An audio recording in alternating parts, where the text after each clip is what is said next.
7 to order. Would we please stand? Pledge allegiance.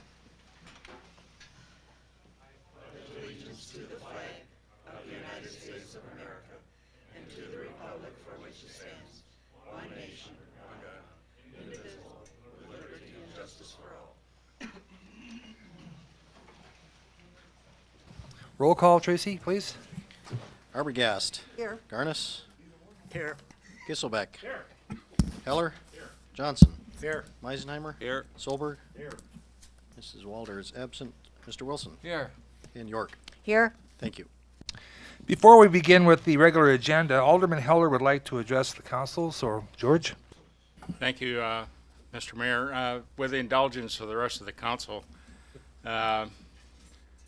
I was a little upset the other morning. I picked up the newspaper and in the editorial page there was a editorial, and I'll quote in part. Sure seems like a lot of roadways haven't seen a plow, and we'd bet plenty of people are out pushing and pulling and dragging their vehicles out of snow ruts, which is very frustrating to say the least. I was upset by that. That was Friday morning's paper, or Friday afternoon's paper, that got to the house Saturday. I sat down at the computer and typed an email to Mark Roby, who's the publisher. And I'll quote this in part. Mark, talk about a cheap shot regarding snow cleanup by the city. I'm completely disappointed in that kind of remark, and I hope an apology to the street crews is forthcoming soonest. End quote. I got an email back from Mark Roby saying, wasn't me, I was out of town.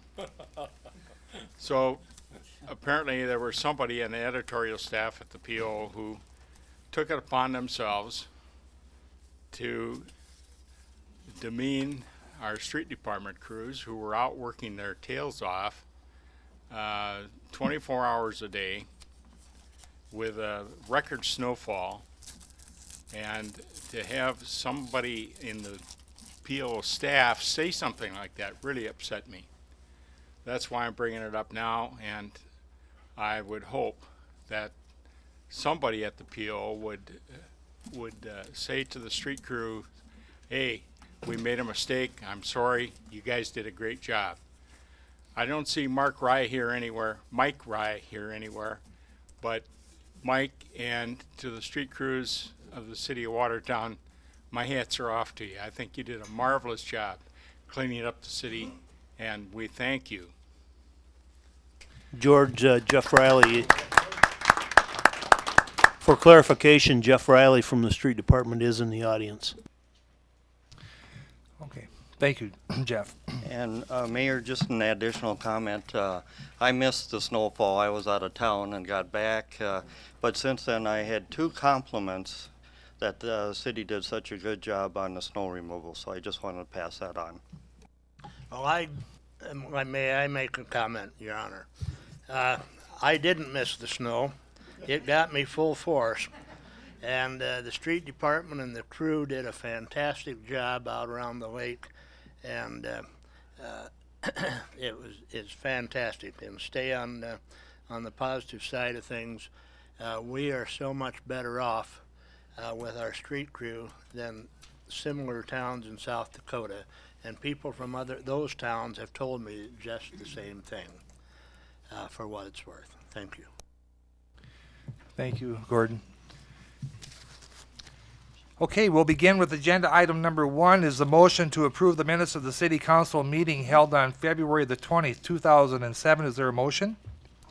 So moved by Alderman Solberg. Is there a second? Second. Seconded by Alderman Johnson. Is there any additions or corrections to those minutes? If not, all those in favor say aye. Aye. Opposed? Motion carried. Item number 2 is the South Dakota Department of Labor presentation of available services by Darla Bacorny. And Darla, would you like to step up to the mic? Shall I get a sheet of paper to stand on? There, is that better? It's a great pleasure to be here tonight.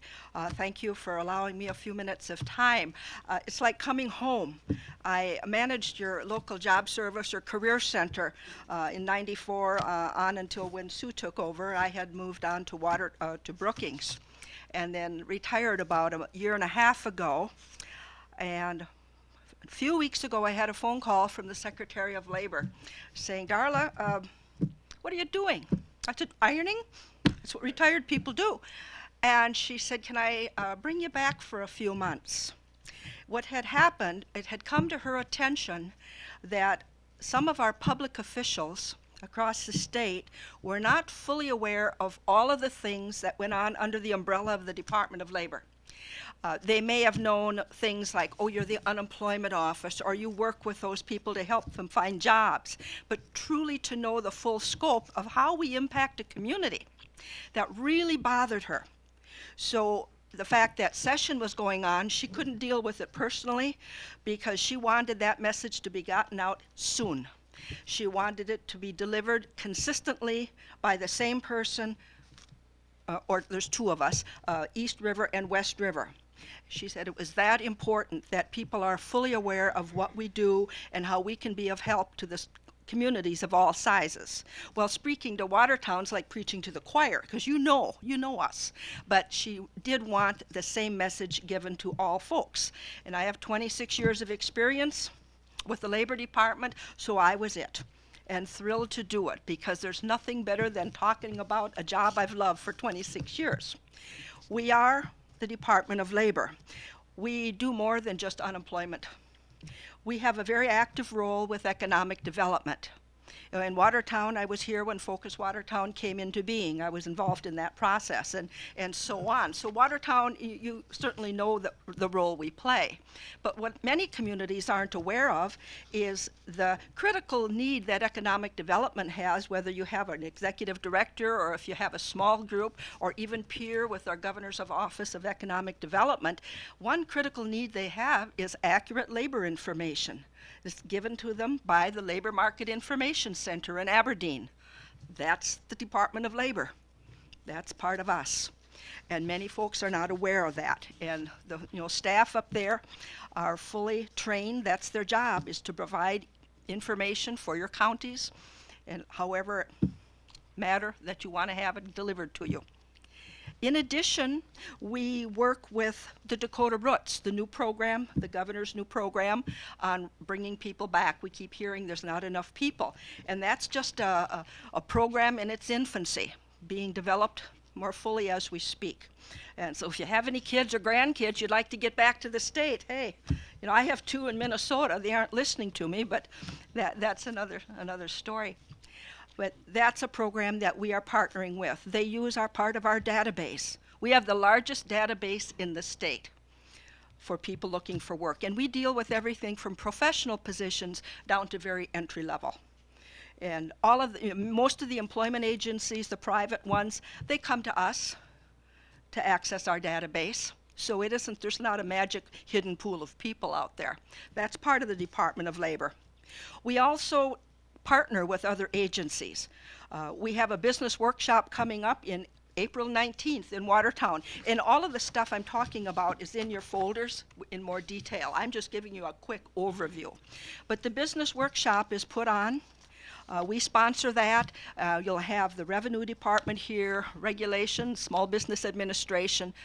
No charge workshop for smaller companies. Larger companies may not need the information, but it's an excellent opportunity to get some questions answered and learn what you should or should not be doing if you have a small business. We also partner with the Governor's Office of Economic Development. We're involved with hostings, and many times smaller companies are coming in that don't have human resource departments, and we can step in at our career center area and be able to provide that human resource role for them for a while.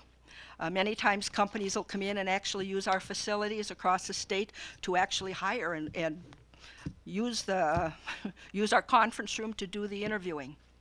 That's always open for people to come and use at any time. We're also involved in rapid responses where we have a company closing. You've had some in Watertown, but other towns have had more. It's a big deal when a company closes. You're dealing not only a loss of jobs, but for those folks, you're dealing with they're losing their work family. I remembered in Brookings, I had just gotten back down to Brookings to manage that office when the big TrueServe warehouse closed, and we're talking several hundred employees. And some had worked there for 25 years. They hadn't interviewed for 25 years. And these people were as close as any family members that they had. So you have to grieve with them. And we do a lot of things one-to-one with those individuals to help them get regrouped and retrained. And these are many times professional people needing to make a change. And in that professional arena, when we're involved in hostings, there's many times that we will have professional resumes with us when we go to a hosting, that a potential company can say, oh, well, yeah, you can get us workers, but what about management? Yeah, and you just bring out a resume, and that really speaks well. I had a backfire on me in Brookings. This happened. A hosting company was coming in from Minnesota or wanting to relocate, and I had this resume for someone that was not from Brookings, who actually was from another town, but had his master's in industrial management. And lo and behold, the company did not come to Brookings. They went to Pipestone, Minnesota, but they took my person. But everyone was served. The company was served, and so was that potential applicant. But we work very closely, partnering with whatever that particular company needs. In addition, our labor exchange, where we match people with jobs, that goes on, but it's had a little shift in recent years. It can all be done by that what we call job-ready person, or the professional person can do it from their own home, their own computer. They can access our system. The employers can list their positions right themselves from their place of work. Now, that job-ready person, I'd hate to think they were doing it from their workplace computer, but it is available at all times. That frees the local staff's time up to work with some of those challenged folks, because the pool of people out there many times now have some issues why they're not working. So let's challenge those folks to upgrade their skills or do whatever it takes to be employable. So that allows the time for those representatives to work with those people, because we have training programs that we can assist them if they're willing to work, and if they're not, there's not much we can do. But at least we're trying to really interact and work with those people that are out there.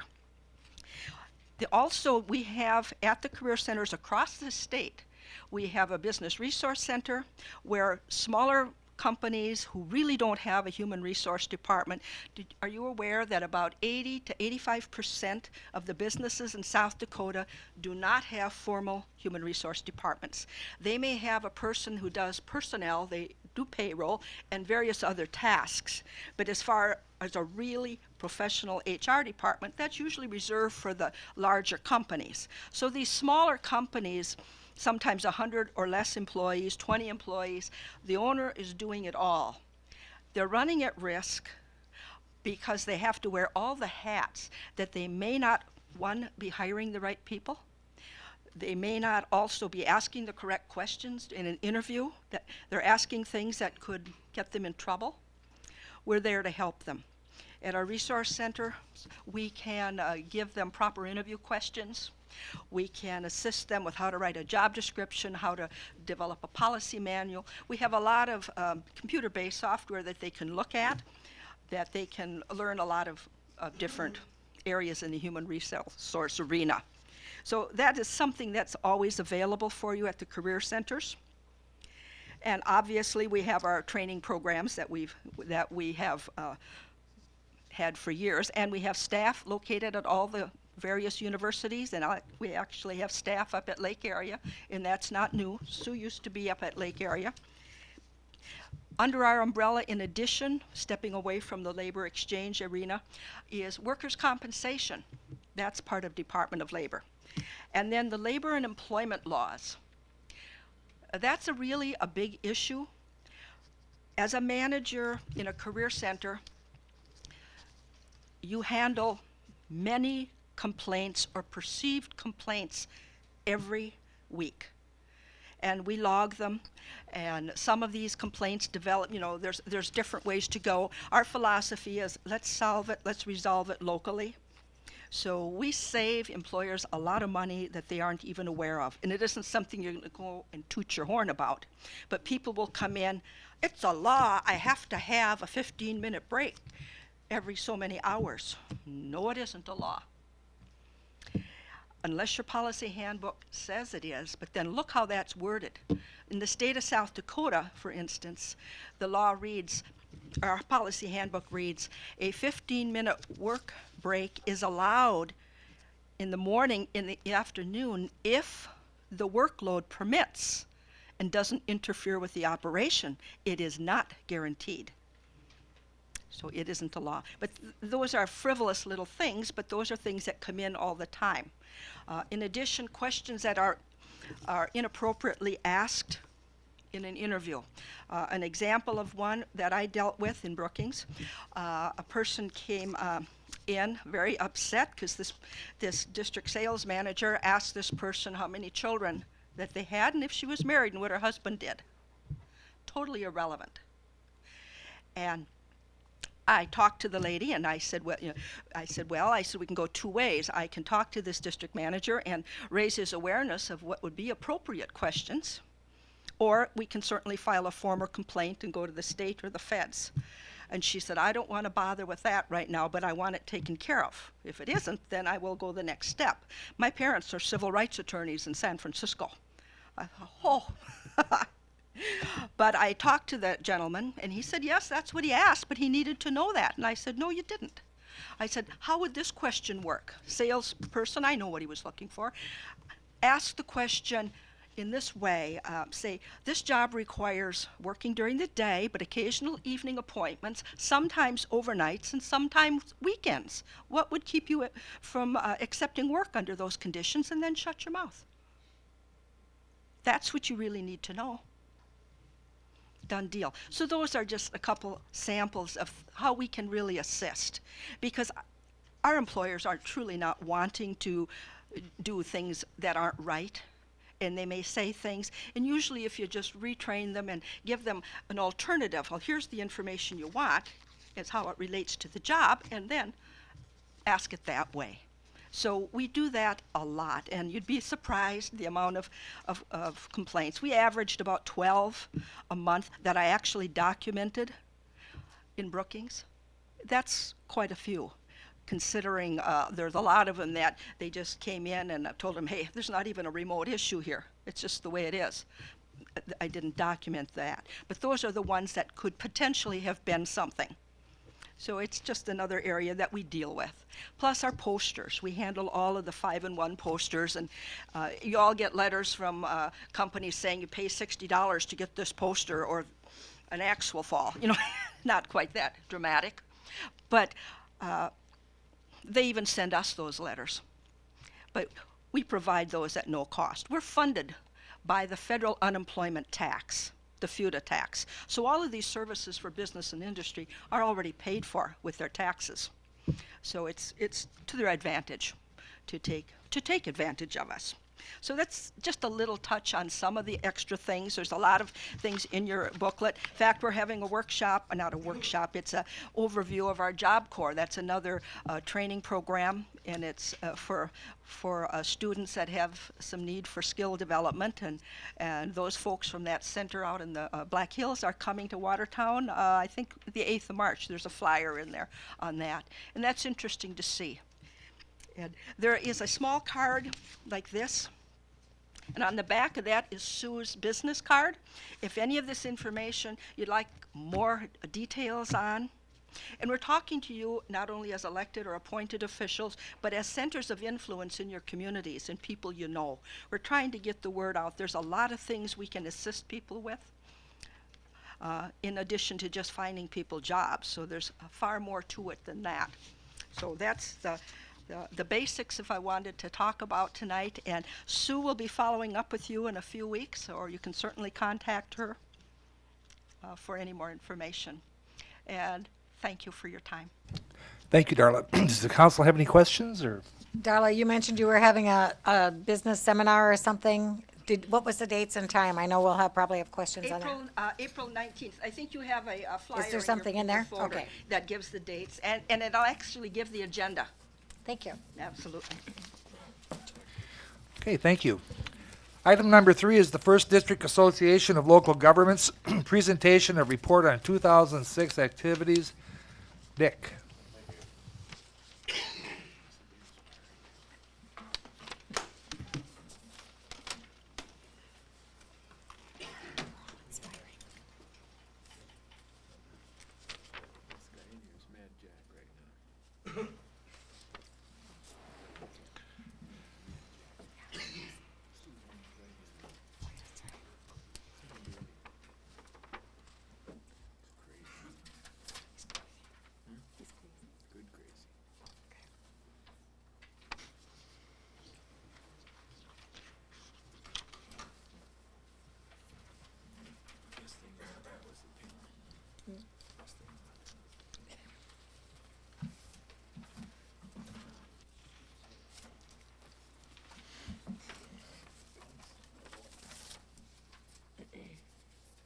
We got 'em. Thanks.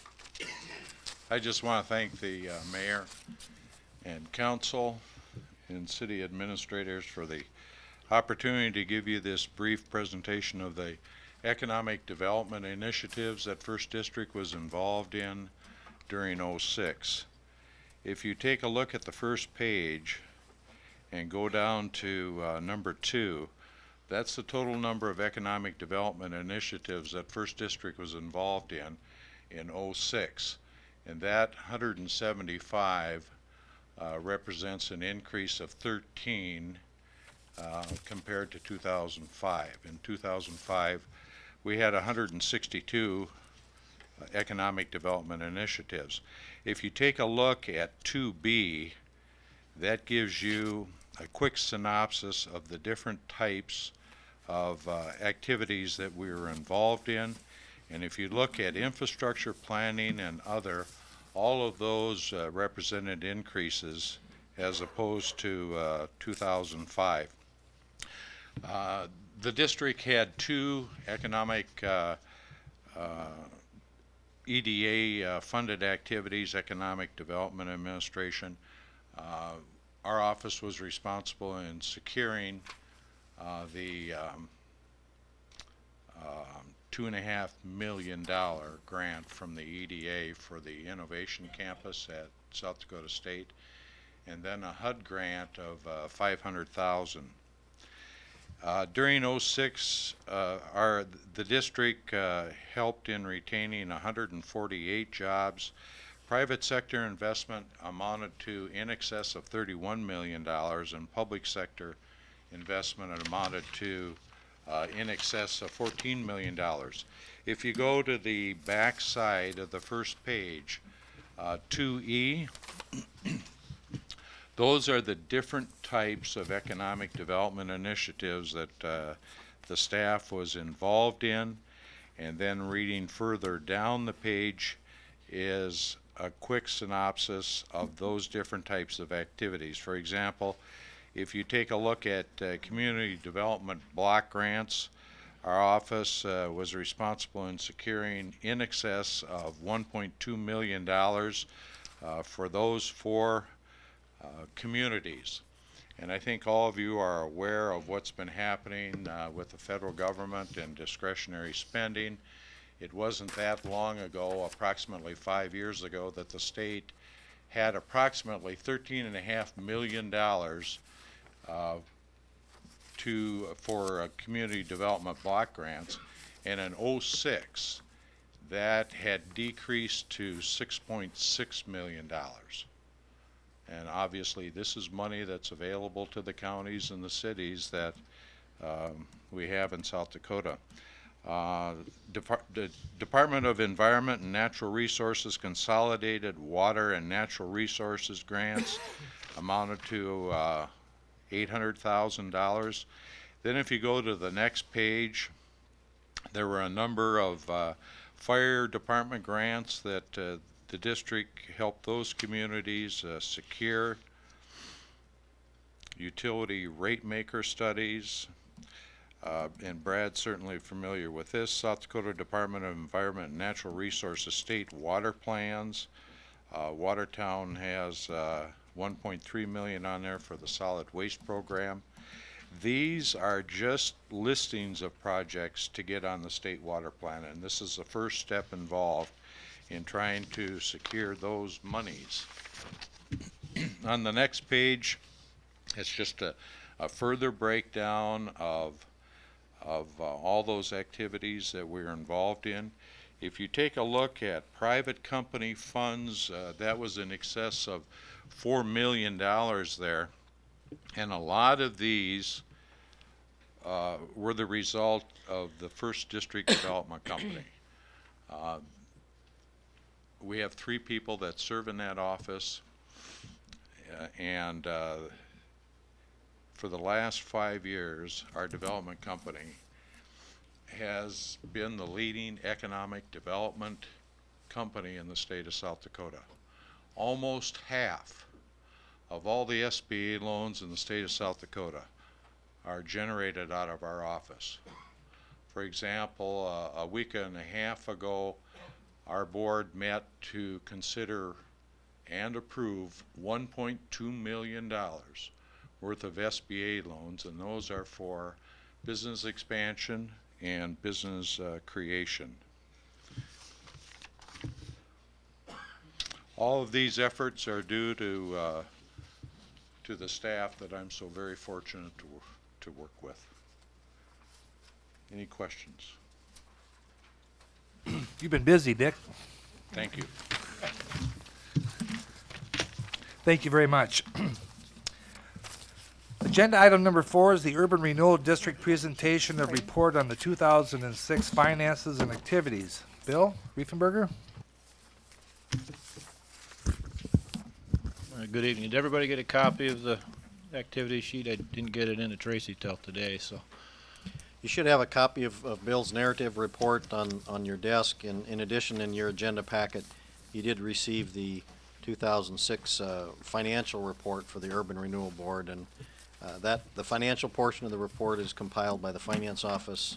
And of course, Bill prepared the report on the activities, the narrative.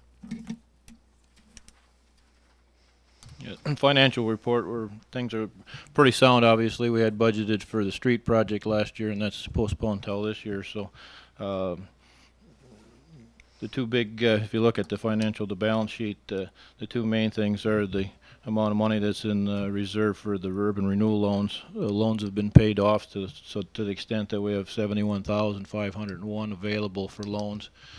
And one of our new board members is from Wells Fargo Bank, and we've kind of entrusting him to have some meetings with the other bankers, and we want to kind of get that more encouragement to use that money. And I suspect with the street project this year, there'll be, with the activity going on, we'll have more meetings with people that'll help us to keep that going.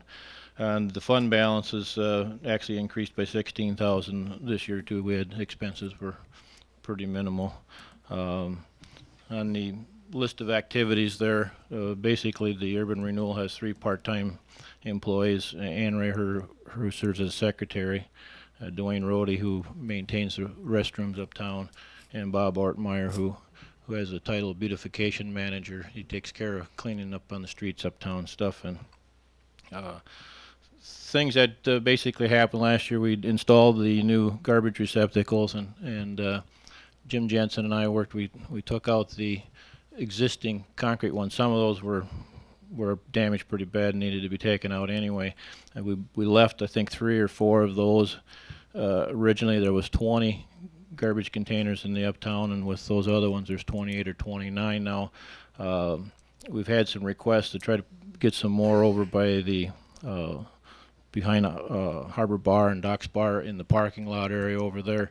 And Jim and I have been visiting. He's keeping track of the new ones, where they are, how much trash is there, and if there's some that aren't used very much, we're going to see about moving some other ones around, because he's actually added 9 pickups to what he was doing before, and he would prefer not to have to bring any of the other ones back. But as quick as he gets me a detail. He's been working on that since this summer, so we'll visit on that before spring and see if we can get some moved around. He actually had me move a couple of them after we got done because of location or other places that he thought were better.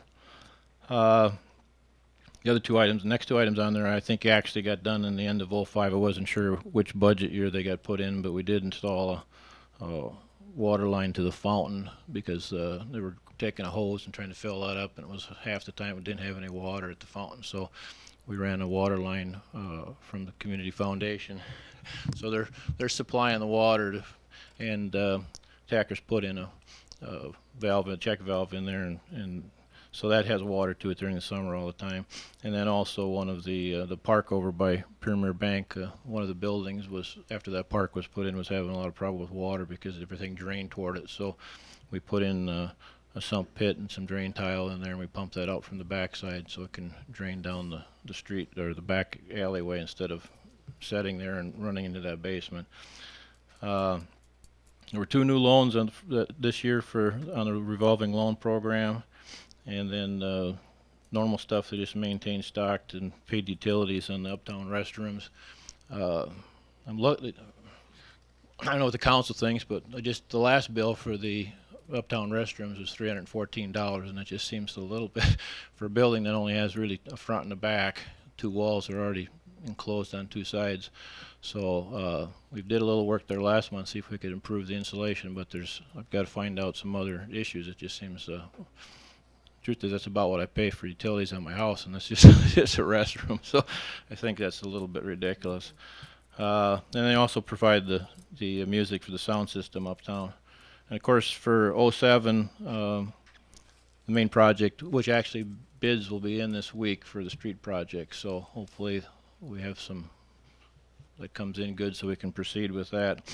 On Thursday morning, we'll have bid openings on that, and also at the restrooms. I haven't visited with anybody at the city offices yet, but there's a major problem with water standing in back there, and it freezes behind there. And of course, with the extra snow that we've had recently, all that strips off the 3 roofs into one area, and it's so flat back there it just can't drain. And I'm not sure there's an easy solution to it, but we need to kind of maybe come up with something because we haven't had anything happen to anybody. But quite a few people actually use that as a pass-through to get to camp. They park in the parking, and then if we have somebody, you can kind of see when you're going toward it, but if you come out the door and you step on that ice, I don't want to see somebody.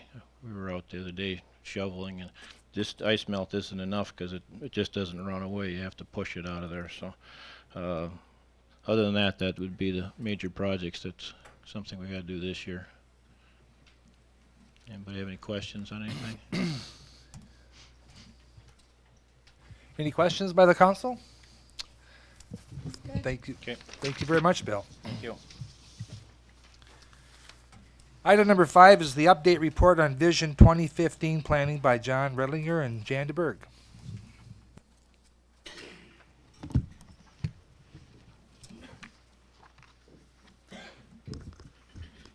Good evening. Thank you, Mayor Fox and members of the City Council for inviting Jan and I to come back and update you on the Vision 2015 planning process. It's hard to believe it was 23 months ago that the report to the community was given in April of 2005. So here we are almost 2 years later, and we'd like to update you as to where the process is. Just as a reminder, Vision 2015 was a grassroots planning process, probably one of the first times we've used a grassroots process in our history of Watertown. And from that process, we identified 7 committee priorities for our community, and they were arts and culture, city-county cooperation, industrial and retail growth, Lake Compesca, sporting facilities, transportation, and quality of life. And since April of 2005, various committees have been working in those areas. And tonight we want to take time to highlight arts and culture, city-county cooperation, sporting facilities, and quality of life. So I'll introduce our co-chair for Vision 2015, Jan DeBerg, the executive director of the Watertown Community Foundation. Thank you, John. Good evening. The Vision 2015 Arts and Culture Committee made several proposals in their final report to the community. The first being that more publicity was needed for our local events. The Arts and Culture Committee meet on a bi-monthly basis to discuss upcoming events, and a clip and save calendar is now being printed in the Watertown Public Opinion with the help of the Watertown Area Chamber of Commerce and also financial support from a corporate sponsorship. A second proposal was combining minor events into larger ones. And a recent example of that is the Wilson and McKee Artist in Residence that was recently held in all of our public elementary schools and through a grant from the Arrow Education Foundation. We partnered at the Watertown Community Foundation with the Arrow Education Foundation and took 2 of those performances to the public, free performances at the Event Center. Third proposal from the Arts and Culture Committee was to make a dedicated effort to attract and involve youth in the arts in our community. And the Wilson and McKee Artist in Residence certainly address that. And also Town Players will host the Children's Theater Company of South Dakota to provide summer youth theater camp with financial support from a grant from the Watertown Community Foundation. And also as a part of the Arts and Culture, the Watertown chapter of the South Dakota Symphony League continues to work to bring performances by the South Dakota Symphony to Watertown. Recently, the South Dakota Symphony Orchestra and Chorus held a Holiday Pops concert here in town. Now John will update you on city-county cooperation.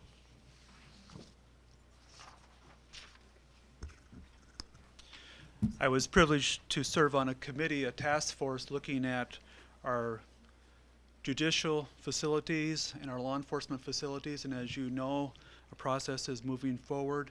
And that was a key component of Vision 2015, that the city and the county work together on issues like that. And so we commend you for taking that role and that vision and that leadership to work together. Who knows what that facility may or may not look like in the future, but certainly the Justice Center, as it's being referred to, is something that will serve our community very, very well in the future.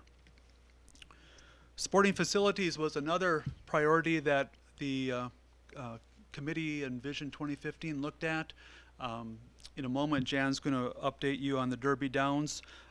As you all know from the City Council meeting last month, in February, Convention Sports and Leisure now has tendered their Phase 2 report for the multi-purpose facility.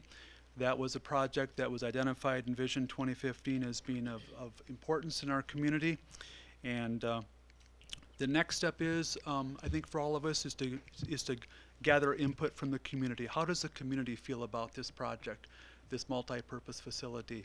And that's something going forward that I think all of us need to visit with people in our community and just try to get a gauge of interest of what there is in Watertown for that facility. Jan will now address the Derby Downs project.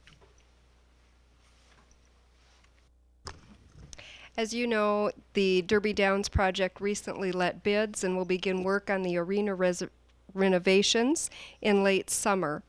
The Vision 2015 project became a reality because of hardworking, dedicated committee members and because of the City of Watertown's 70%, 30% commitment to this project. The city will fund up to $100,000. The Watertown Community Foundation has awarded $28,250 in grants, and the Derby Downs Committee raised nearly $13,300 for this project. The arena will be made wider in order to contain 2 working arenas. The arena floor will include the proper mixture of dirt and sand and will be leveled and domed to address safety issues. And new bucking chutes and panels will be purchased and fencing replaced. And a new announcing stand will be constructed, all in order to complete the first phase of the Derby Downs renovation project.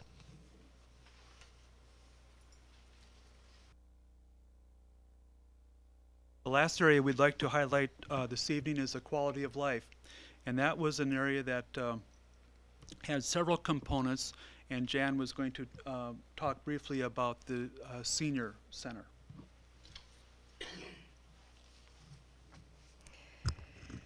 The Vision 2015 Quality of Life Committee addressed the top 6 issues that were identified in a survey conducted in the Watertown Public Opinion, and I'd just like to touch on the senior citizen opportunities. A committee was formed during the Vision 2015 process, and they continue to meet on a monthly basis in an effort to expand activities for seniors. They are working with the current Senior Citizen Board of Directors, and they are also working with Park and Rec, discussing planning and special interest meetings for older adults. Do you have any questions that John and I might be able to answer about the process so far? Going forward from here, are there some specific areas that you intend to target additionally beyond what you've mentioned here tonight? I don't know that we plan to specifically target them, but we do plan to continue to work with the groups that have decided to maintain and move their projects forward. I think for this process to work, Brad, that has to be ongoing forward, is keeping a dialogue open and keeping these groups meeting and working together. So, Does the council have any questions for Jan and John? Not a question, really, just a comment that this has been it was a monumental job for you guys to put this together, and I think it's just gone very well right from those first meetings. I know up in Ward A, when we had that first original one, we had about 25 or 30 people up there, very excited about the projects that they had in mind. They've all carried on. This has truly been a community project and giving everybody a chance to have some input on their favorite topics. So our thanks to you guys. thank you. Thank you very much. Thank you. Very good, John, Jan. Agenda item number 6 is the introduction of the code enforcement officer and discussion of priorities. Rick? Thank you, Mayor, and good evening, members of the City Council. I'm going to ask Dale Howlett to join me. That's really the reason why we're here this evening. You recall in our budget process that we had last spring, summer of 2006 for this fiscal and calendar year, one of the items that was brought to our attention, and we shared with you, the staff that is, and our community as well, is the need for more consistent or additional consistency in the application of our subdivision and zoning ordinance. The recommendation came out, we need a code enforcement officer, similar to what other communities have done. Sioux Falls, Brookings, Aberdeen actually has 2 now, but the City Council also saw that need and provided for the new position of code enforcement officer. I'm proud to have Dale here and announce that he has accepted the position for code enforcement officer. So that's one of the first tasks to introduce Dale Howlett. Perhaps all of you know Dale. He's been a resident of Watertown for several years, Lake Area and Technical Institute instructor, home builder, active actually in Watertown Home Builders Association. Dale started with us on the 12th of February, and I guess he's also received some training. I hope he had some fun this week, or the past week, and missed some of the snowfalls and the snowstorms that you have talked about previously. But we had an opportunity through our membership with the International Code Council to attend some training for him, just to get him looking and thinking about things. Quite honestly, we all have a lot to learn about in the area of code enforcement. We have talked a couple times, one January 23rd with the Public Works Committee, and I apologize I don't know the date that we talked to the Finance Committee, but just trying to, again, establish and talk about some of the priorities that staff was seeing in terms of code enforcement. Dale has joined us on February 12th. Are we going to be able to meet everyone's expectations tomorrow? The answer to that is no. In all honesty, realistic expectations are we have to set priorities and what we're going to approach first in terms of code enforcement. So we'd like to discuss that again tonight. Some of the things that we talked about at those 2 committee meetings was a sign code. We've got a brand new sign code. A lot of people spent, they'll tell you, up to 2.5 years working through the text on the new sign code. Specifically, we feel that Some of the areas, although there's a lot of work to be done with the sign codes and consistency for signs and advertising in our community, some of the things, the low-hanging fruit, to use our public works director's terminology, we feel that banners is probably an issue that we can address very quickly and should. Quite honestly, we're getting that guidance. The temporary signs is something that our planning commission felt pretty strongly about, that we need to get a handle on, as well as some of these boards that are merely attached to a permitted structure.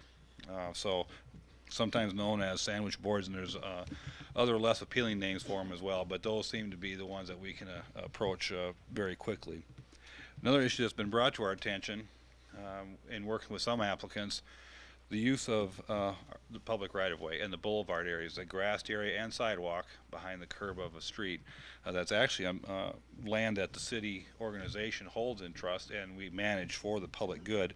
Those areas, primarily in the commercial districts, we think we ought to look at the use of those boulevard areas for both advertising space, retail marketing space, storage of goods, etc. Residential, I think we see right now from staff perspective a less of an issue there, so we're going to, with your blessing, continued blessing and support that as deal with that boulevard use issue. An issue that we've always been dealing with to a limited extent, quite honestly, because we have limited capabilities of doing that in terms of staff, but when the phone rings, we certainly have the obligation to deal with the abatement of dangerous buildings. And sometimes, depending on the building and depending on the owner, a person, and I've been personally involved in a couple of these, we could spend 2-3 years just tracking people down. Sometimes a building that might be fallen, it becomes a cash flow issue, maybe a minor cash flow issue. Sometimes buildings, for whatever reason, get to the point where they're more of a liability than they are an asset, and it becomes a real challenge even sometimes to determine who owns the building, because nobody wants to own it at that point. So that's something that we, for the betterment of our community in terms of aesthetics and for the safety of our community, we'll be looking at the abatement of dangerous buildings in conjunction with the enforcement and application of the International Property Maintenance Code. Again, we talked about training already, and later on this summer, I think we'll be taking over some of the roles from the street and fire departments in terms of weed complaints. Also, the police department, I think, is eager to hand off issues such as junk in some of the neighborhoods in our town, as well as and including abandoned cars. So, and Dale, if you have a few words, certainly now would be a good time, I guess. Well, thank you very much. I think Rick's pretty much covered many of the things that we've discussed. In the training session that I did attend, the major point that they made is enforcement of the ordinances and the impact that that has on insurance rates across the community, and what it means to lending institutions and what they can do in a community. So it has significant ramifications across the board. I'm looking forward to being on board and working with you and working for our community. Any other suggestions in terms of where we think we're headed with the code enforcement duties and the priorities that we've set forth in our community discussions? If not, I guess that's the guidance we will take for our community. Mr. Wilson. Couple of comments. One based on personnel. Having worked with Dale and knowing Dale, I'm very pleased that he has accepted to do this. His personality and his background should fit that position perfectly. The second part of the whole process here, and you didn't use the word exactly, but I would say the education of the community of things that currently there that we haven't had the opportunity to provide to people. And so with the personality and with the knowledge and with the codes already there and the awareness, the gentle awareness by the community of what's going to occur, I think it's going to, be an excellent addition to the city. I'm not sure the process is always going to be smooth, but there'll be some bumps along the way, and we're up to that. I just also had a comment, Dale. I think that you two are a good person for that position because you'll have a calming demeanor on people. I think that sometimes you might be dealing with some difficult situations, to say the least. My question is, are your duties or your calls, whatever, I know you're taking some low-hanging fruit, but how about the next ones? Are people calling you, residents, or do they call us and we call you, or do you take your direction from Herb? Where do you get I'm not sure your that words? we have all that worked out, but Okay. yeah, but your complaints would probably come to mind. to Certainly me. if somebody calls us and has a Right. complaint with their neighbor, now we can call you, right? Extension 41. Super. And that's the beginning of the education process. And Okay. you know, we're learning how this all shakes out and how this is all gonna work too, so. Traditionally, in other towns, if you learn from your peers this past week when you're at training, is that generally how it works? You get your direction from one person or from council members, or how does that usually work in Any other complaint, cities? it was kind of any complaint that comes along and. They get you know, directed to your desk. What you do on your own, what you work with police, all of that comes into play. If there's a question, we will manage his priorities. Dale's also a former military, so the word triage, I'm sure, is high in his category. Oh, thank you very much. Well, thank you, Dale, very much. Agenda item number 7 is Eastwood's 10th edition. A will be annexation, Resolution 07-11, and B, zoning designation, Ordinance 07-06. Sarah? Good evening. Eastwood's 10th edition is owned by Joy Nelson and Peggy Haugen. It's about 4.5 acres, and they plan to make 11 lots in that area, all R1 or residential single family. The property is located north of 12th Avenue North, and it's along the northerly extension of Cherry Street. It's all within the master plan area for Eastwoods. And the platting is going along right now too. The plat hasn't been approved obviously, but we expect that soon. This happens to be within the Willow Creek drainage area, so this developer will pay for part of the pro rata share for the drainage improvements. So we recommend approval of the annexation resolution 07-11. Is there a motion then for the approval of that resolution 07-11? So moved. So moved by Alderman Garnos, seconded by Alderman Wilson. Any further questions or discussion? If not, all those in favor say aye. Aye. Opposed? Motion carried. Sarah? This is the second reading of the zoning ordinance, an ordinance amending zoning district boundaries by establishing zoning designation of R1 Single Family Residential District for certain real property annexed into the city in the northwest quarter of Section 28-117-52. This is Eastwood's 10th. I'll begin with the public hearing, and Sarah, we'll let you begin. This would have this is the same area that we're talking about, and as I said before, it's about 4.5 acres, and they plan to do 11 single-family residential lots. We recommend approval of the zoning ordinance. Okay, is there anyone else in the audience that'd like to speak to the issue? If not, then I'll close the public hearing and go to council action. Is there a motion for the approval of ordinance 07-06? So moved. So moved by Alderman Giselbeck. Is there a second? Seconded by Alderman Meisenheimer. Any questions or discussion? If not, all those in favor say aye. Aye. Opposed? Motion carried.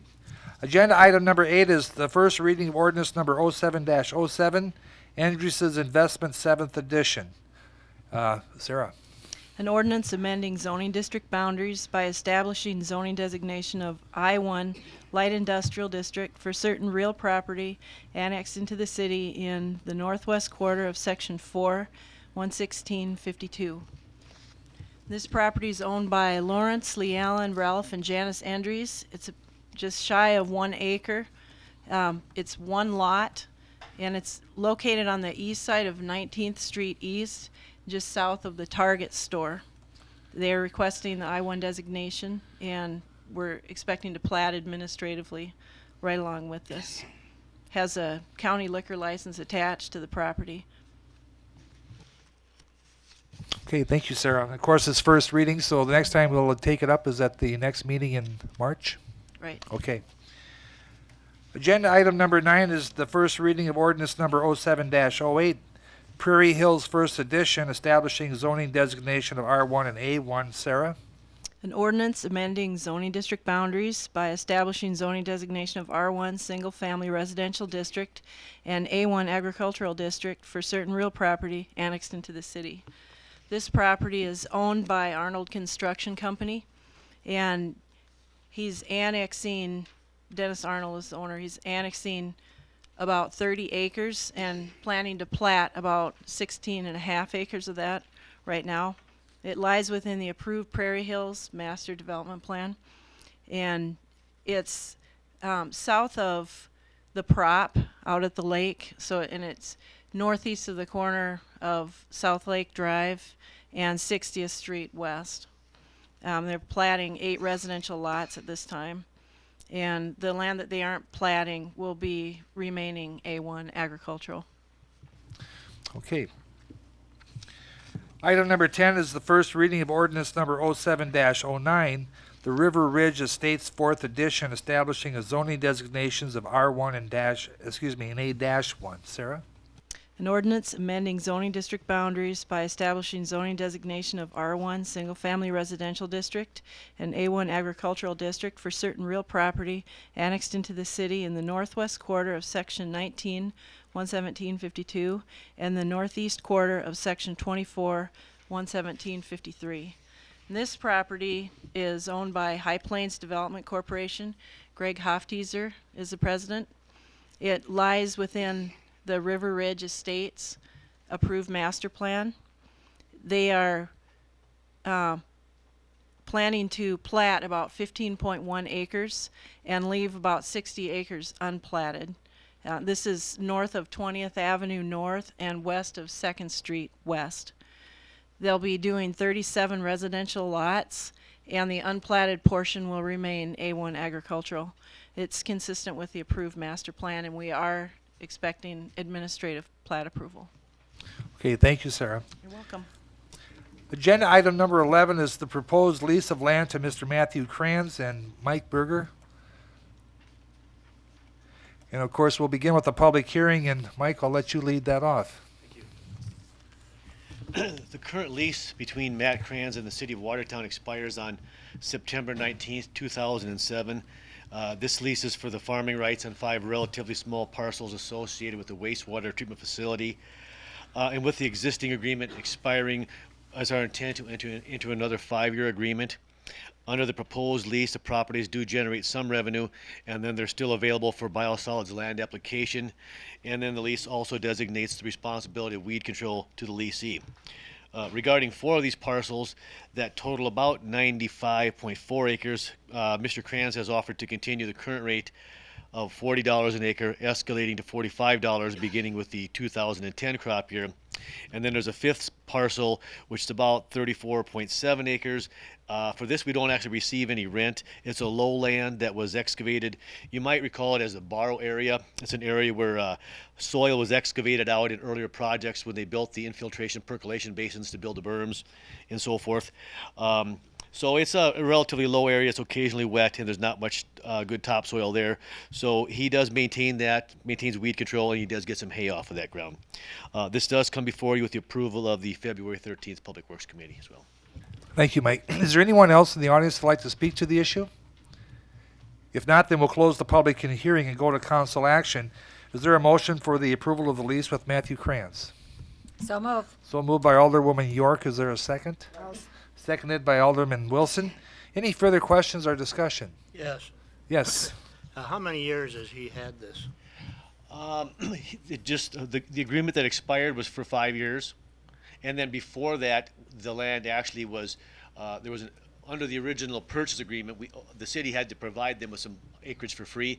So prior to that lease, he had the property for as long as I can recall, but was not required to pay for it. And then he's leased it for the 5 years up until September 19th of this year. Was the lease ever put out for bids or anything like that? I was public noticed in the newspaper. As far as advertising for bids, no. Under state statute, Gordon, anytime the city intends to lease property that it holds for the sum of more than $500 and for more than 6 months, we're required to have a public hearing. So at the public hearing, the concept is that folks who would like to appear and present, alternative offers to what Mr. Kranz has agreed to, tonight would be their opportunity. So it's not really a competitive bid process, but the requirement under state statute is that we offer this lease this property for lease and that we hold a public hearing, and that would be the opportunity for folks to come up with an alternative offer tonight. And folks are aware of this then? We're required to publish notice in the paper, and that did occur. Any other questions? If not, then all those in favor say aye. Aye. Opposed? Motion carried. Thank you, Mike. Item number 12 is consideration of bids received for the following. B, for the library project. A, the shelving, irrigation system, and lawn seeding and sod. Mike Mullen. Thank you, Mayor and members of the council. We have, first off, a shelving bid. We had bids that were opened on February 28th. There were 2 bidders that submitted bids. First was from Direct Office Solutions from Lake Elmo, Minnesota. They offered a sum of $124,933 for the shelving project. They did offer a trade-in of $500 for the existing materials. They did provide us with a 5% bid bond. Now, there's a little variation here, or what's the proper term? Irregularity. We asked for a 10% bid bond or a 5% cashier's check. They did provide us with a 5% bid bond. When we contacted them on the day of the bid openings and asked them why they sent a 5% bid bond, they apologized for their error. They did that day provide us with a 10% bid bond. No, so it is an irregularity there. The other bidder was Haldeman Homey out of Sioux Falls, South Dakota. Their bid was for $163,278.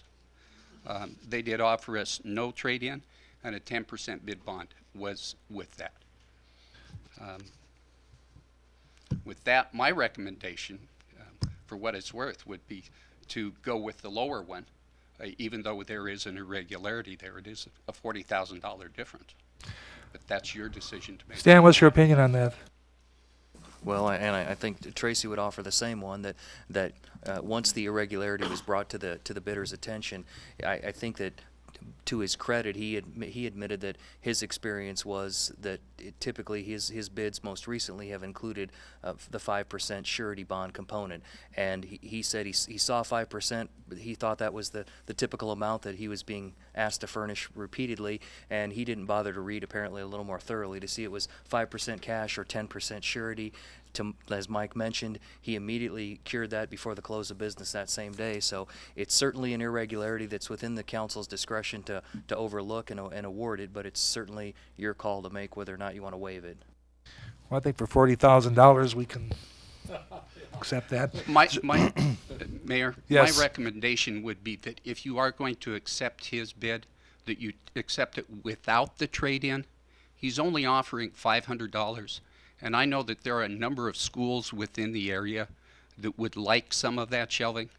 And it's worth more than $500 to them. Now, they're not going to take all of it, so we'll still have to dispose of some. But Mike, Okay. didn't we have any shelving included in our original bid for a new library? no, What were we going to put our books on? this shelving, we included in the Aren't bids project. usually all inclusive?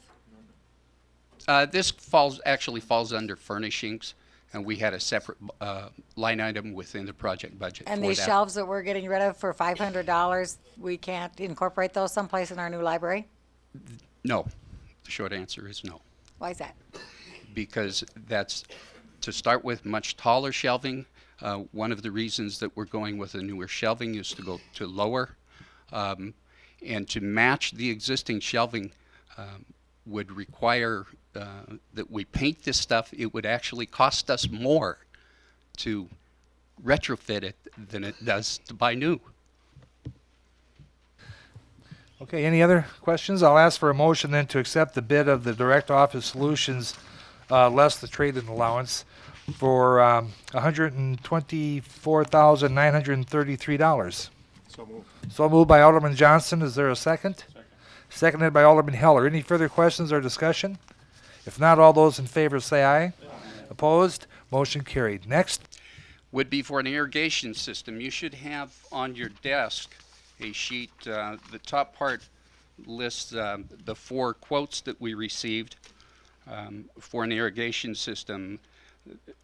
The 4 quotes were from Ken Max Landscaping for $19,485, Lakeland Nurseries for $18,781.93, North Plains Irrigation for $16,026.44, and Sioux Valley Greenhouses for $7,344. My recommendation would be to go with the low bid, or low quote, Rick. Okay. I have a motion then to accept the low bid of Sioux Valley Greenhouses in the amount of $7,344 for irrigation system. So moved by Alderman Solberg, seconded by Alderman Meisenheimer. Any further questions or discussion? I have a, Yes. I have a question on the major difference in these 4 bids. Did you kind of check it out and? They all received the same instructions. The only guess that we can come up with is that Sioux Valley wants the business, or the others have work already lined up. Okay. And just to follow up, you're confident that they're not gonna be coming back for a change order saying, whoops? They're giving us the quote and they're guaranteeing the work, you know. What else can you base it on? Any other questions? If not, then all those in favor say aye. Aye. Opposed? Motion carried. Next is the lawn seeding and sod. Mike? Lawn seeding or sodding. We did receive quotes for both of those. I'm not going to read the ones for sodding. You have those figures there. I requested those just to find out what the difference cost was. The cost of sodding is considerably higher than seeding. Max Landscaping for seeding was $3,450. Lakeland Nurseries was $5,587.17. Sioux Valley Greenhouse was $2,427.60, and the Tree Farm was $2,399.31. My recommendation would be go with the Tree Farm. Is there a motion then to accept the Tree Farm bid of $2,399.31 for seeding? So moved. So moved by Alderwoman Arbogast. Is there a second? Second. Seconded by Alderman Solberg. Any further discussion or questions? If not, then all those in favor say aye. Aye. Opposed? Motion carried. Thank you, Mike. Next, we have the Upper Big Sioux River Watershed Project, and Mike? Good evening. Roger. Good evening, Mayor and Council. My name is Roger Foote. I work for Mike Williams with the Upper Big Sioux Project. Unfortunately, he couldn't be here tonight, so I get to be famous. In your agenda this evening, you have 3 tabulations of projects that we're working on. Starting out with the Riprap project on Lake Pelican. Don't know how much detail you'd like me to go into, but we are recommending going with the lowest bid. This gentleman is Deutsch Excavating, Watertown, for $55,480. We've worked with this gentleman before. He does excellent work. Okay, is there a motion then to accept the Deutsch Excavating bid for the Pelican Lake Shoreline Protection Project? So moved. So moved by Alderwoman York. Is there a second? Seconded by Alderman Wilson. Any question or discussion? If not, all those in favor say aye. Aye. Opposed? Motion carried. Next is the Animal Nutrient Management System. Roger? Yes, and we have 2 bid items that we've gone through. The first is for concrete flat work in regards to an animal nutrient management system, feedlot per se. We would like to go with the Gerhold Brothers bid from Castlewood, South Dakota, $25,866.72. I have not worked with those people personally, but have made some inquiries, and their bid seems to be in order. Now, is that for the concrete, or is that fencing, or which one is it? That's for the concrete flat. Okay. Is there a motion then to accept the bid of the Gerhold Brothers for the concrete work? So moved. So moved by Alderman Johnson, seconded by Alderman Giselbeck. Any questions or discussion? If not, all those in favor say aye. Aye. Opposed? Motion carried. Next is the fencing. And for the fencing bids, we recommend that we go with the Bader Construction from Hague, North Dakota. His bid was $45,169. I have not worked with this person before. However, the one that we have worked with could use a little competition. Thank you, Roger. Is there a motion then to accept the bid of Bader Construction on the fencing? So moved by Alderman Meisenheimer. Is there a second? Seconded by Alderman Heller. Is there any further questions or discussion? If not, all those in favor say aye. Opposed? Motion carried. Thank you, Roger. Thank you. Next is the street department, the salt storage building, and we'll have Dave Peterson. Good evening. Bids were opened on February 23rd for a salt storage building for the street department. 2 bids were received. The low bid was from Whetstone Ag Supply of Wilmot, South Dakota for $68,950. The 2 bids were very close, only being a difference of $683. And it is our recommendation and the recommendation of the Public Works Committee for the award to the low bidder, Whetstone Ag Supply. Is there a motion to that effect? So moved by Alderman Gizelbeck. Is there a second? I'll second that. Seconded by Alderwoman Arbogast. Any questions or discussion? If not, all those in favor say aye. Opposed? Motion carried. Thank you, Dave. Next is the fire department, the thermal imaging cameras, and Tracy? Thank you. Chief Youngerman asked me to address this tonight. He's out of town, and his assistant chief is at the fire station tonight. I know they've got an ambulance out on a transfer, so he asked me to address this. The fire department did call for bids on 2 thermal imaging cameras. The bids were opened on the 16th of February. They did receive 4 bids. You do not have a bid tabulation in front of you. The chief has asked that the council reject all bids. Mike would like to, I think, step back and reconsider his options in this particular purchase. 3 of the 4 bidders that submitted bids did not meet the specifications, and for that reason, he'd like to back up and reconsider his options. Is there a motion then to disapprove the bids for thermal imaging cameras? So moved by Alderman Garnos. Is there a second? Seconded by Alderman Solberg. Any questions or discussion? If not, then all those in favor say aye. Opposed? Motion carried. Next, we'll have item number 13 is the presentation of the preliminary 2006 city financial statements. Tracy? Thank you. And they are on your desk. They were not included in your agenda packet. You have three sheets, and these are the preliminary statements that were required by state law to provide to you at your first meeting in March. The first is the statement of net assets. That's a government-wide statement that encompasses all of city government, including municipal utilities, and is essentially a balance sheet that shows you the assets, liabilities, and the net assets of the city government. The second required statement that's provided to you is the statement of activities.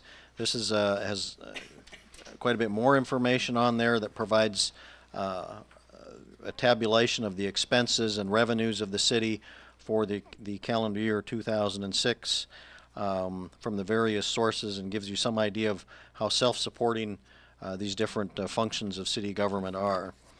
These statements will be audited shortly. The auditors will be on site here in the next month or so to begin the audit. The third sheet is something that you have seen before. This is part of our monthly report to you. This is for the December, and that just simply lists the various investments and bank accounts that the city held at the end of the year. Those are the 3, again, that are required to be provided to you, and I just want to reiterate that they are preliminary and draft statements. They have not yet been audited. You will, of course, receive copies of a copy of the audit report along with the complete financial statements when the audit is finished. I'd be happy to try to answer any questions you might have. Thank you. Thank you, Tracy. Item number 14 is the authorization to renew insurance policy with Travelers for the equipment breakdown coverage. Tracy? Thank you. The proposal to renew the policy this year is a total of $9,560. Of that premium, the city would pay $6,225, and the municipal utilities will pay the balance. That represents a decrease from the premium last year of about a little over $2,000. However, the policy last year was purchased for a 13-month period to put us essentially on the same renewal date as our other city insurance policies. So the decrease of over 18% really isn't a fair comparison, although if you compare it on a 12-month to 12-month basis, it still does reflect a slight decrease in the premium. Is there a motion then to renew the insurance policy with Travelers for equipment breakdown coverage? So moved by Alderman Heller. Is there a second? Seconded by Alderman Gizelbeck. Any further questions or discussion? If not, all those in favor say aye. Aye. Opposed? Motion carried. Thank you, Tracy. Agenda item number 15 is consideration of request by Mr. Stephen Horning for reimbursement of expenses incurred in the Drainage Master Plan involving $47,361. Rick? Thank you, Mayor. In your package, we've included the request dated January 30th, 2007 from Steve Horning for a request for reimbursements for drainage master planning that he incurred in conjunction with his planning and preliminary, planning and preliminary planning for the Cax Lakeside Addition.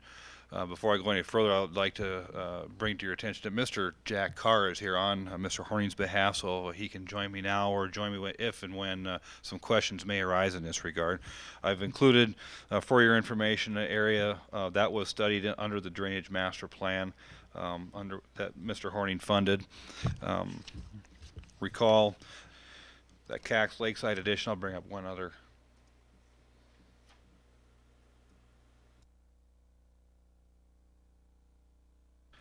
Cax Lakeside Addition is located generally in this vicinity here. Many of you may be familiar with the Porter White Addition, and the Horning's third addition was located where the hand cursor is located right now. Other landmarks, Bourne's Addition is here. This is 33rd Street West, 42nd Street West, Highway 212, of course, running east to west and left to right on the drawing here. You can see that the watershed that was studied extends all the way north. This is the Derby Downs subdivision of our community. So you can see there's 800 acres in subdivision A, 500 in subbasin B, 300 and change in terms of acres in subbasin C. We have included in the package a breakdown of how the money was spent in both the amendment, or the original contract, which was dated June 2nd, 2003, and amendment number 1, which dealt with wetland delineation and discussions with Pelican residents to establish what we thought was actually to establish the 1997 high water mark, because both of those things were pretty important pieces of information as we move through our master planning process with Mr. Horning and Cax Lakeside Addition. Of course, the real reason for all this is we needed to know how are we going to handle the stormwater management on a basin-wide basis before and as we go into making the decisions with regard to Cax Lakeside Additions. That was just merely one important component of the master planning process.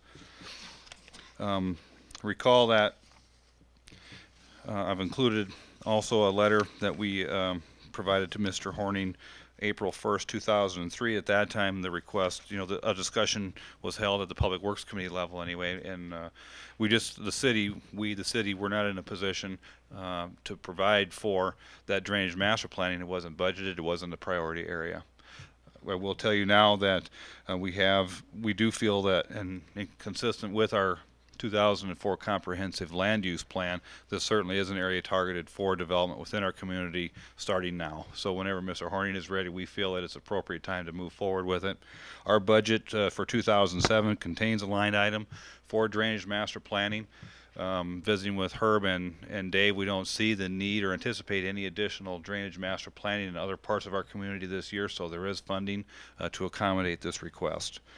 This comes with the recommendation for reimbursement to Mr. Horning in the amount of $47,361. That recommendation comes from the February 13th Public Works Committee. Is there a motion to approve the reimbursement of expenses in the drainage master planning? So moved by Alderman Heller. Is there a second? Seconded by Alderwoman York. Any further questions or discussion? If not, all those in favor say aye. Opposed? Motion carried. Thank you very much, Rick. Item number 16 is authorization to write off uncollectible ambulance accounts receivable of $9,525.54. Is there a motion, please, to allow the write-off? So moved. So moved by Alderwoman Arbogast. Is there a second? Seconded by Alderman Meisenheimer. I guess there's no question or discussion, but it's $9,000. All those in favor say aye. Opposed? Motion carried. Item number 17, which we'll do all in one motion, but consideration of applications for abatement or refund of taxes. The City of Watertown for $32.14. The Watertown School District for $1,716.71. The Prairie Lakes Healthcare System for $278.06. Prairie Lakes Baptist Church, $4,013.44. The Habitat for Humanity of Greater Watertown, $18.25. And Charles Paulus, $522.51. Is there a motion to approve these applications for abatement or refund of taxes? Is there a motion, please? So moved by Alderman Heller. Is there a second? Seconded by Alderman Johnson. Any question or discussion? Yeah, what Do about these- the Baptist church, did they pay taxes then? Or to get a Tracy, can you answer that? This is on property that they just purchased, so they, at the time the taxes were assessed, they hadn't purchased it yet. Any other questions? Are these all coming with the recommendation of the county? Is that correct? Yes, that's correct. If not, then all those in favor say aye. Opposed? Motion carried. Item number 18 is consideration of an application for a liquid waste hauler license from Travis Mogg. All supporting documentation is in order, I believe, Tracy. And if I could have a motion to approve that license? So moved. So moved by Alderwoman Arbogast, seconded by Alderman Meisenheimer. Any questions or discussion? If not, all those in favor say aye. Opposed? Motion carried. Item number 19 is a motion to approve the bills and payroll and authorize payment. Is there a motion, please? So moved by Alderman Heller. Is there a second? Second. Seconded by Alderman Gizelbeck. All those in favor say aye. Opposed? Motion carried. Next is item number 20 is an update to the comprehensive land use plan, resolution number 07-17. And we'll begin with the public hearing. And Todd, you'll be up here to speak to that.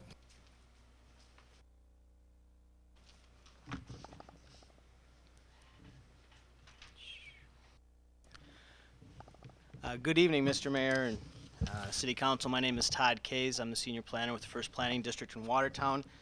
And I'm here tonight to provide a very cursory overview of proposed amendments, updates to the Watertown's Comprehensive Land Use Plan. In 2004, the city adopted a comprehensive land use plan which is going to provide something of a vision or a guide map for future development of the community between 2005 and 2020. At that time, the development of the comprehensive land use plan, the city was also undertaking a regional transportation study with the URS Corporation out of Omaha. At that time, the transportation study was not completed when we adopted the 2005-2020 comp plan. During that study of the 2020 comp plan, we had looked at concentrating the efforts of alleviating traffic off of Highway 212 by the use of a northern bypass or a northern connector route. So when we basically put most of our eggs in that one basket, and we didn't really address much of the southern connector route viability. After we adopted the plan, the URS study came through. There seemed to be something of a policy shift both within the community here and also at the state government, and they said that nope, I think we're going to put the northern bypass on the shelf and look at a southern connector route. So that really caused us to take a look at our comprehensive land use plan to lay out long-range land uses, and in the original plan in 2004 we identified most of those uses adjacent to the proposed southern connector route as not having any development potential throughout the life of the plan. So the city here contracted with the First District, and I worked with city staff, Focus, Watertown Municipal Utilities, and we updated and reviewed many of the existing land uses that we had proposed in the original plan. In 2006, October, we provided this to the Planning Commission. They've reviewed it. In January, there was recently a public hearing held by the Planning Commission, and they came out with a do pass recommendation out of that. Basically, the update is specific to the sections that you see up here on the screen, 3 through 10 in Sheridan and 1 and 12 in Pelican Township. This is the proposed Southern Connector route as initially and as it's supposed to be laid out, coming along 20th Avenue South is 29th Street on the east side, following all the way up to Broadway and meandering up to connect with South Dakota Highway 20 there on the west. And then you can also see connecting with the interstate down here in the southeast corner. So basically what with the whole report, the 40-page report does is it reviews all the different land uses along and adjacent to the Southern Connector route, and we've made some recommendations to change some of the various maps within the comprehensive plan and some policy changes as well.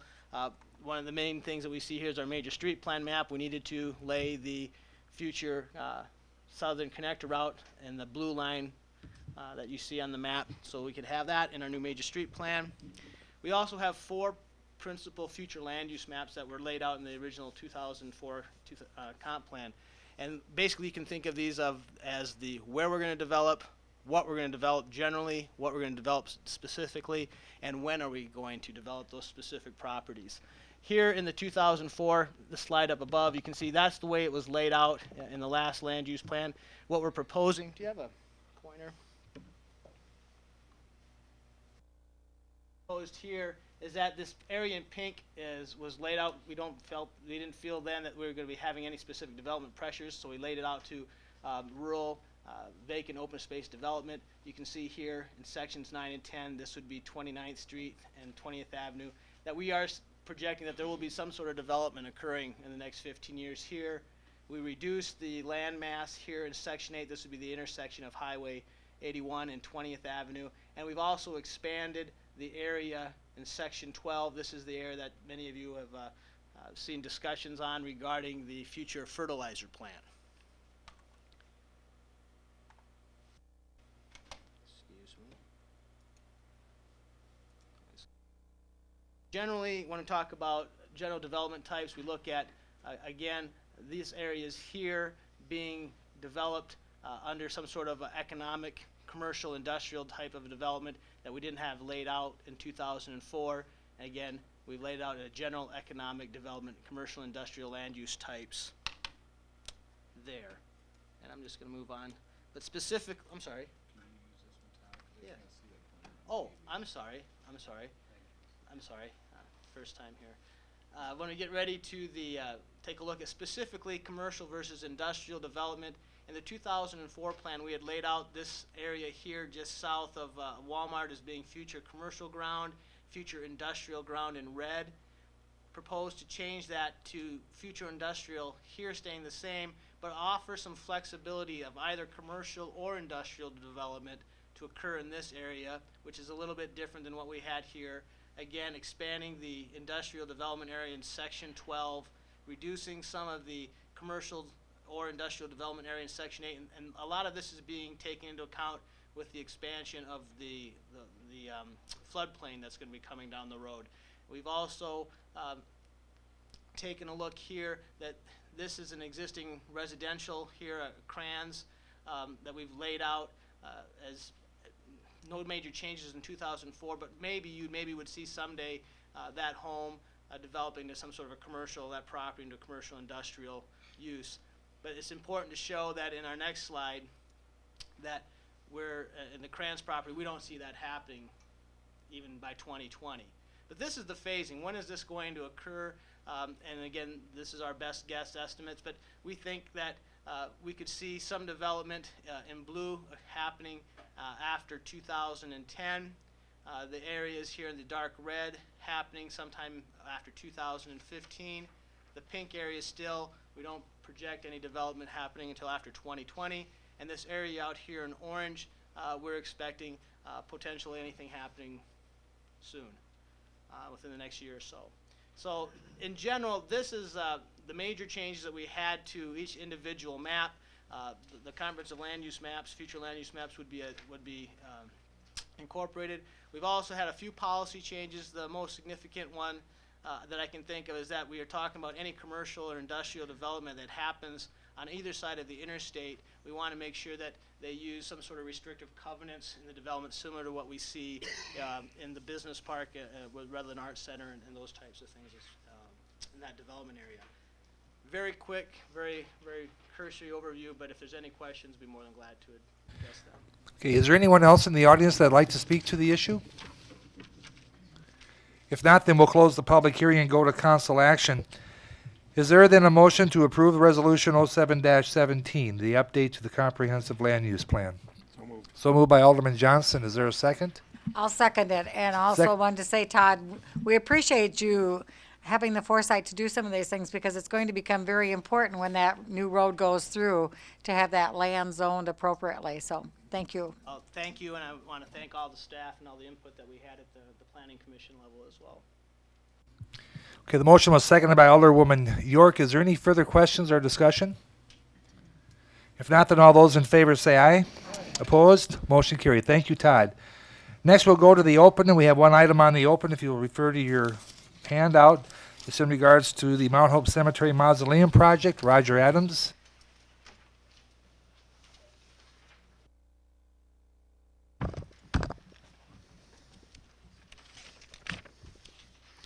Yeah, the green sheet that I handed out at the beginning of the meeting will give you some background information as to why I'm here to discuss this item with you. And I apologize for using the open on the agenda and not coming through the Finance Committee, but we just learned last Friday of a substantial increases in cost estimates for the museum restoration or mausoleum restoration project.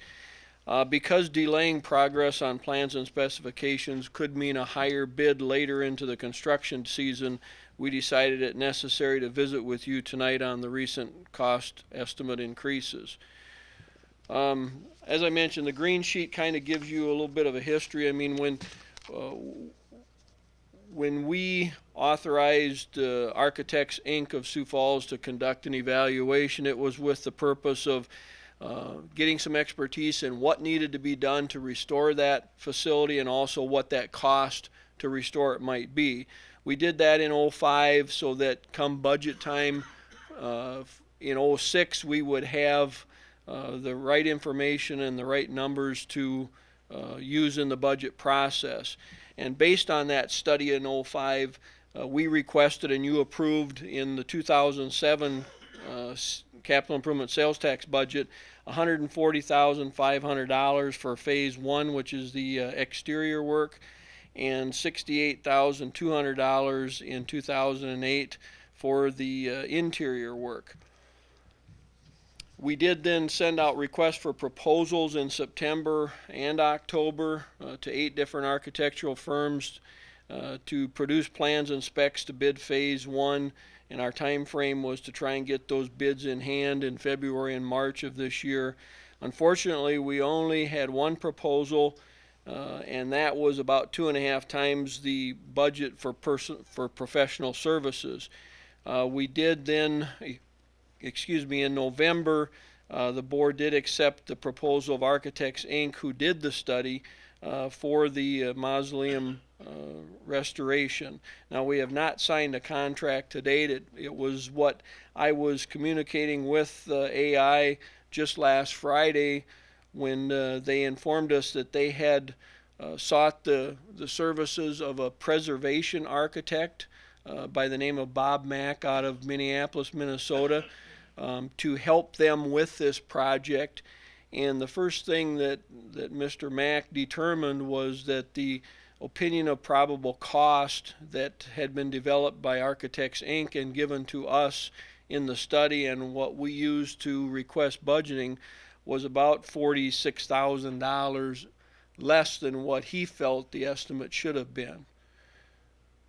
And so this obviously brings a concern to us because we don't want to proceed with the bidding of the project, open the bids and have those bids that much over our budget. And so we felt it was necessary to look at some other options. And today we received from Architects Inc.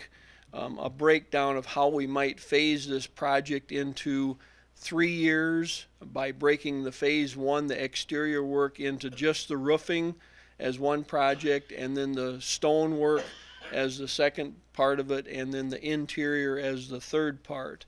And you can see those revised estimates with the help of the architect out of Minneapolis as to what those costs would be for each of those different phases.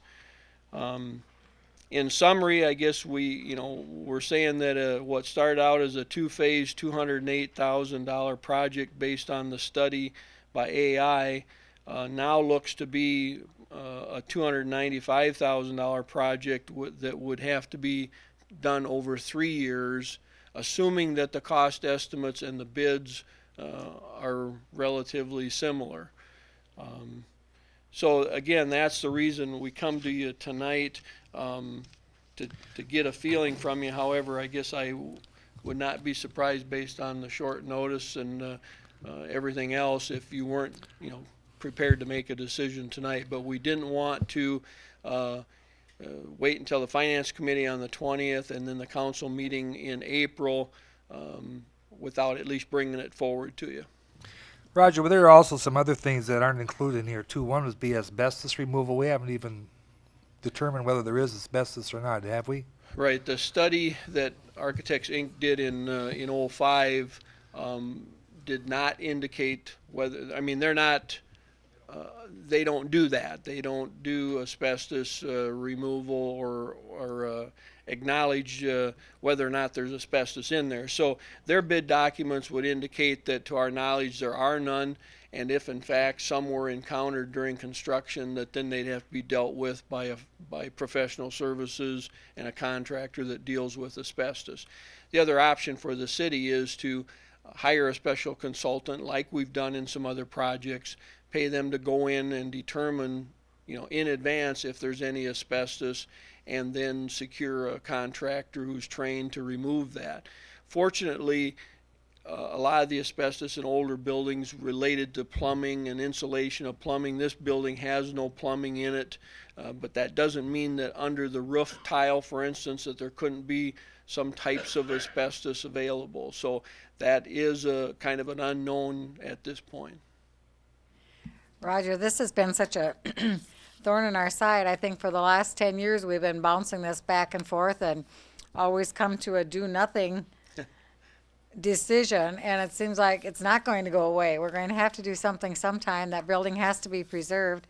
But I was just thinking while you were talking, have we ever gone to the Historical Society? Is this on the Historical Register? Yes, it is. Can they participate in the cost of the preservation or restoration or whatever? There is a fund called the Deadwood Fund that makes funds That's what I was thinking available about. to Yes.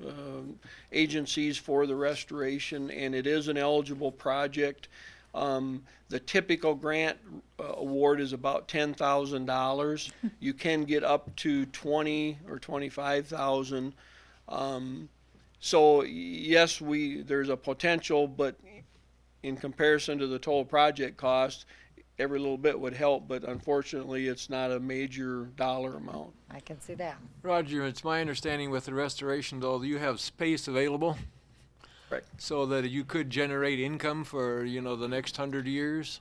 Well, the mausoleum capacity is about 50%. We have not, intentionally not sold crypts in there because of its condition. Whether or not it would be taken advantage of by the community if they were available and the building was restored, we don't really know because we haven't promoted the sale of those crypts. If in fact they would be, then yes, we could potentially regain some of the cost to fix the mausoleum. Well, the trend, that I see, and the mayor would know this better than anybody, the trend seems to be that there's more and more cremations being performed in the traditional, the traditional burial thing. So I would think that one would want to make sure that if we restore this, you also have the provision in there to make these sites available to whoever it happens to be. Also, Stanton seems to be of the conclusion it's almost impossible just to tear it down and, you know, go to Plan C because of all of the legalities that are involved with that. So I think, as Nancy has alluded to, I think it's time to say, yep, we're going to spend the money, we're going to get it done, so that the next 2 or 3 councils don't have to worry, and by then it'll be $500,000. And still we have the responsibility, it's my understanding, we have the responsibility to the people that did this. So I don't think we have a choice.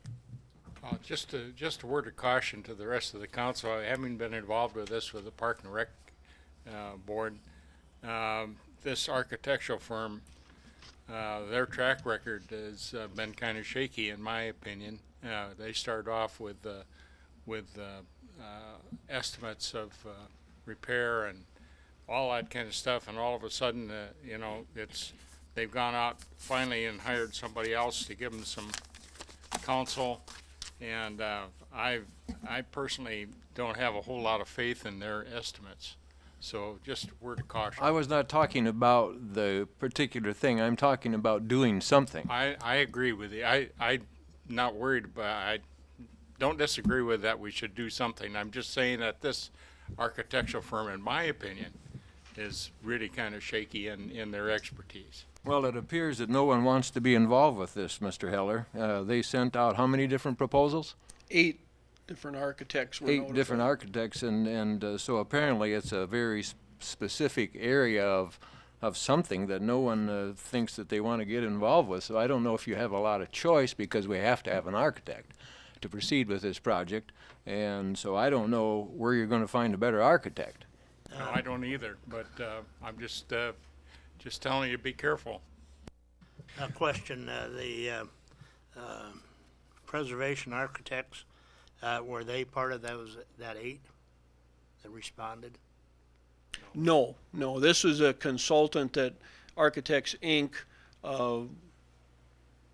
Knew was available, that had worked on historic buildings, that probably had a professional relationship with, and they on their own went to them for expertise. What's your recommendation, Roger?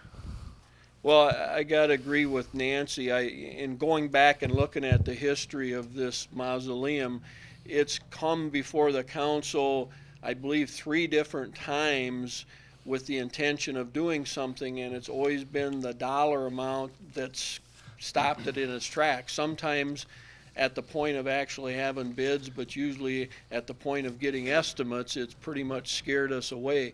And I look back 30 years when the estimates were 80 and 90,000, and like Nancy says, unfortunately, it's not going to get cheaper the longer we wait. And the city, when they accepted it as a city-owned facility, accepted that responsibility and liability. And of the other options that Larry mentions of, internment, it just doesn't seem like a very viable alternative. And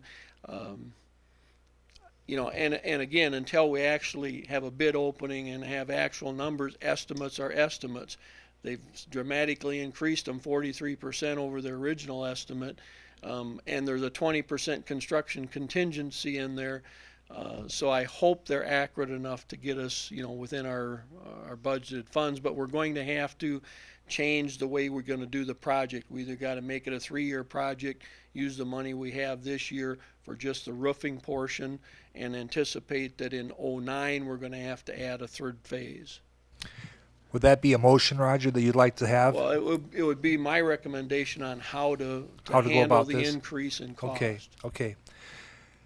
Okay, there's, we have a- Mayor, how yes. does the finance committee feel about this? Do they want to have it on their plate first and then bring us a recommendation?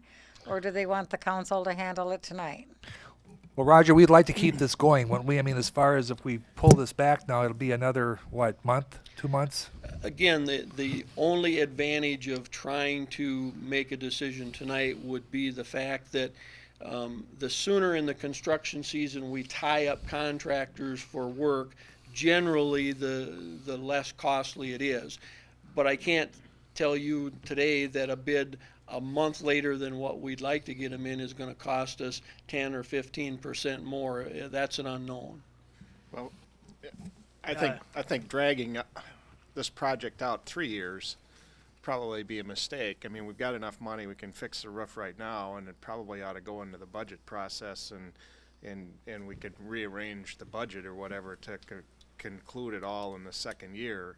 I think dragging a $300,000 project out over 3 years is probably not the best way to do it. You know, I guess my recommendation, if we're gonna move ahead on it, that you do it in 2 years and you do the first part, what we've got budgeted, and then the second part of it is budgeted in the following year in our normal budget process. Your Honor, I have a question Yes. in the motion. Question is, this might not be the correct terminology, but you said you haven't marketed these burial spots for many years. Has there been many requests for internment into the mausoleum? I don't believe we've had many requests, and it may come from just the outside appearance and the condition of the facility that causes people to not ask about it. But no, we've not had a lot of requests.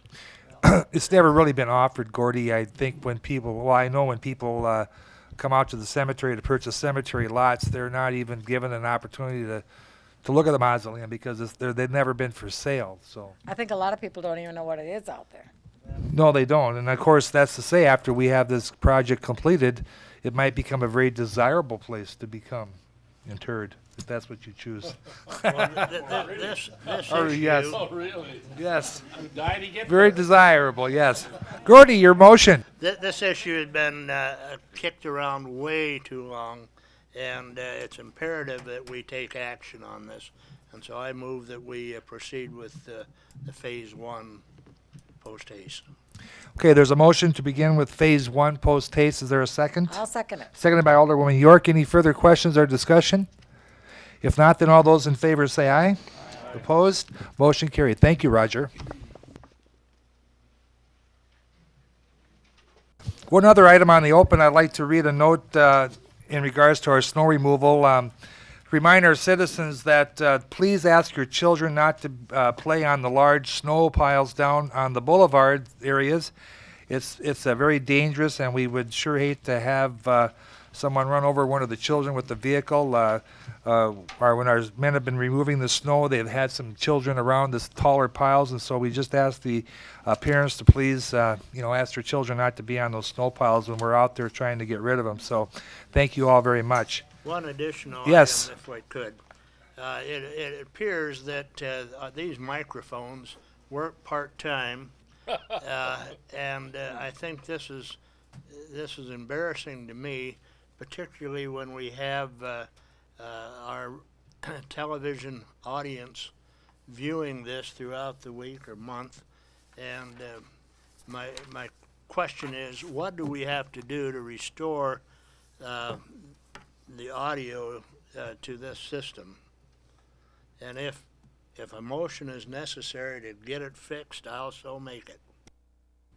Well, we might just have to have a motion to fix it because I'm not an electrician, Gordy. I don't know how they work to begin with. So, Josh, do you know?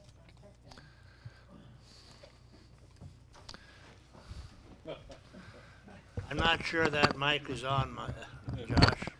What's that? I'm not sure that mic is on. Hello? Okay.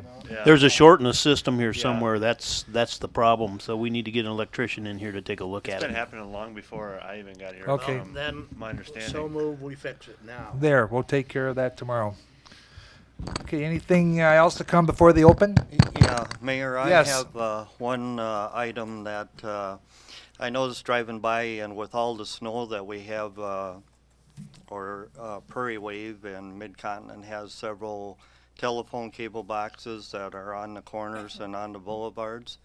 And I noticed the street department moving some snow right by one, and it is tipped. I don't think they hit it because there's snow around it yet.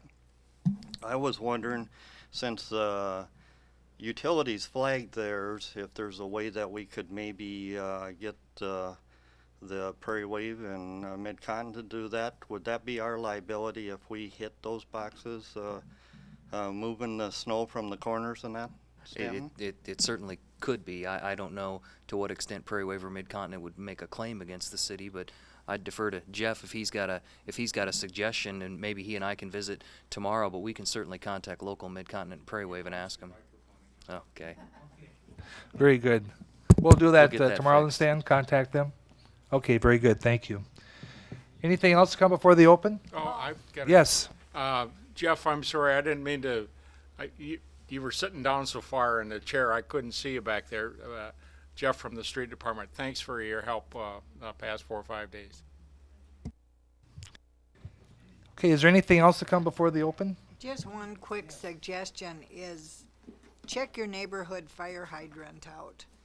And if it's near snow, under snow, it'd be neat if everybody could take a shovel and dig out the fire hydrants. 'Cause if there's a fire, there's not time to dig those out. That's a good point. Expand that comment to storm drains. If you've got a storm drain near your house or your business, when this stuff starts melting, we're gonna need a place for it to go. Okay. Very good. We'll be moving on to old business. Any old business to take care of? Any new business? Anyone have any new business to bring before the council? Item number 24 is liaison member reports. Are there any reports to come before the council? Dennis, do you have anything? Okay. If not, then we will need to go in executive session in order for contract negotiations, litigation, and I'd like to have a motion for that effect, please. So moved by Alderman Gizelbeck. Is there a second? Seconded by Alderman Solberg. All those in favor say aye. Opposed?